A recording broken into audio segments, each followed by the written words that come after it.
Hi friends, welcome to സാ kitchen. ഇന്ന് ഞാൻ വന്നിരിക്കുന്നത് ചക്കപ്പുഴുക്കിൻ്റെ റെസിപ്പിയുമായിട്ടാണ്. ബീഫ് കറിയുടെ കൂടെയും ഫിഷ് കറിയുടെ കൂടെയൊക്കെ നല്ല അടിപൊളിയായിരിക്കും ചക്കപ്പുഴുക്ക്. അപ്പോൾ നമുക്ക് വീഡിയോയിലേക്ക് പോകാം. വീഡിയോ കണ്ടിട്ട് ഇഷ്ടമാവുകയാണെങ്കിൽ എല്ലാവരും ഒന്ന് ലൈക്ക് ചെയ്തേക്കണേ. പിന്നെ എൻ്റെ ചാനൽ സബ്സ്ക്രൈബ് ചെയ്യാത്തവരുണ്ടെങ്കിൽ ഒന്ന് സബ്സ്ക്രൈബ് ചെയ്ത് സപ്പോർട്ടും ചെയ്തേക്കണേ. ഇതിന് വേണ്ടിയിട്ട് ഞാനൊരു ചക്കയുടെ ഒരു 1/4 ഭാഗത്തോളം ചക്കച്ചോള എടുത്തിട്ടുണ്ട്. ചക്കച്ചോളയെല്ലാം നീളത്തിൽ കട്ട് ചെയ്തിട്ട് വേവിക്കാനുള്ള ഒരു പാത്രത്തിലേക്ക് ഇട്ട് കൊടുത്തിട്ടുണ്ട്. ഇനി ഇതിലേക്ക് ആവശ്യത്തിനുള്ള ഉപ്പ് ചേർത്ത് കൊടുക്കാം.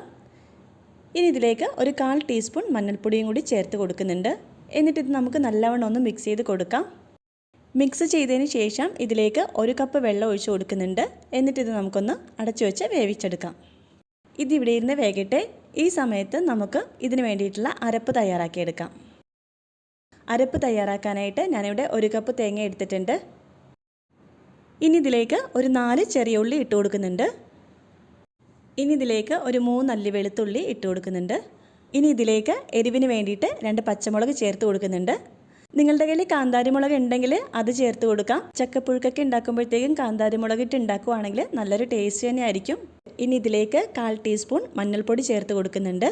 നമുക്കിതൊന്ന് ക്രഷ് ചെയ്തെടുത്തിട്ട് വരാം. ഒരുപാട് അരഞ്ഞൊന്നും പോവണ്ട, ജസ്റ്റ് ഒന്ന് ക്രഷ് ചെയ്തെടുത്താൽ മാത്രം മതി. നമ്മൾ മിക്സിയുടെ ജാറിലേക്ക് തേങ്ങയൊക്കെ ഇട്ട് കൊടുത്ത സമയത്ത് തന്നെ ഇതിലേക്കൊരു 1/4 ടീസ്പൂൺ ചെറിയ ജീരകം കൂടി ചേർക്കണമായിരുന്നു. ഞാനത് ആ സമയത്ത് മറന്നുപോയി. ഇപ്പോൾ ചേർത്ത് കൊടുക്കുന്നുണ്ട്. അതുകൊണ്ടിട്ട് ഒന്നും കൂടി ഇത് ജസ്റ്റ് ഒന്ന് ക്രഷ് ചെയ്തെടുക്കുന്നുണ്ട്.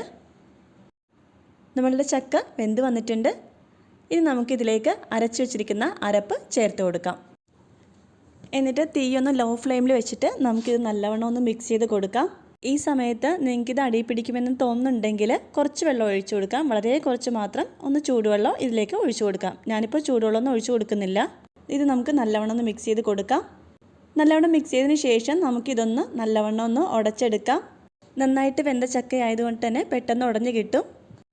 തേങ്ങയും ചക്കയും കൂടിയൊക്കെ നല്ലവണ്ണം മിക്സ് ചെയ്തിട്ട് ഇതേപോലെ നമുക്ക് നല്ലവണ്ണം ഒന്ന് ഉടച്ച് കൊടുക്കാം.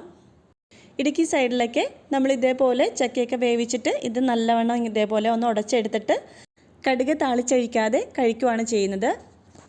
ചില ഏരിയാസിൽ അവസാനം ഇതിൽ കടുക് താളിച്ചെടുക്കാറുണ്ട്. എന്നാൽ ഇടുക്കി സൈഡിലൊക്കെ നമ്മൾ ബാക്കി വരുന്ന ചക്കപ്പുഴുക്ക് പിറ്റേ ദിവസം എടുക്കുമ്പോൾ ആ ചക്കപ്പുഴുക്കിലാണ് നമ്മൾ കടുക് താളിച്ച് എടുക്കാറുള്ളത്. നിങ്ങൾക്ക് വേണമെന്നുണ്ടെങ്കിൽ ഇപ്പോൾ കടുക് താളിച്ച് ഒഴിക്കണമെന്നുണ്ടെങ്കിൽ കുറച്ച് കടുകും വറ്റൽമുളകും കൂടി താളിച്ച് നമുക്ക് ഇതിലേക്ക് ചേർത്ത് കൊടുക്കാം. അങ്ങനെ നമ്മുടെ അടിപൊളി ടേസ്റ്റുള്ള ചക്കപ്പുഴുക്ക് റെഡി ആയിട്ടുണ്ട്. ബീഫ് കറി ആണെങ്കിലും ഫിഷ് കറി ആണെങ്കിലും ഒക്കെ ഇതിൻ്റെ കൂടെ നല്ല അടിപൊളിയായിരിക്കും. അപ്പോൾ വീഡിയോ ഇഷ്ടമായാൽ എല്ലാവരും ഒന്ന് ലൈക്ക് ചെയ്തേക്കണേ. പിന്നെ നിങ്ങളുടെ ഫ്രണ്ട്സിനും ഫാമിലിക്കും ഒന്ന് ഷെയർ ചെയ്ത് കൊടുത്തേക്കണേ. എന്നാൽ നമുക്ക് അടുത്തൊരു വീഡിയോ ആയിട്ട് വരാം. Till then bye.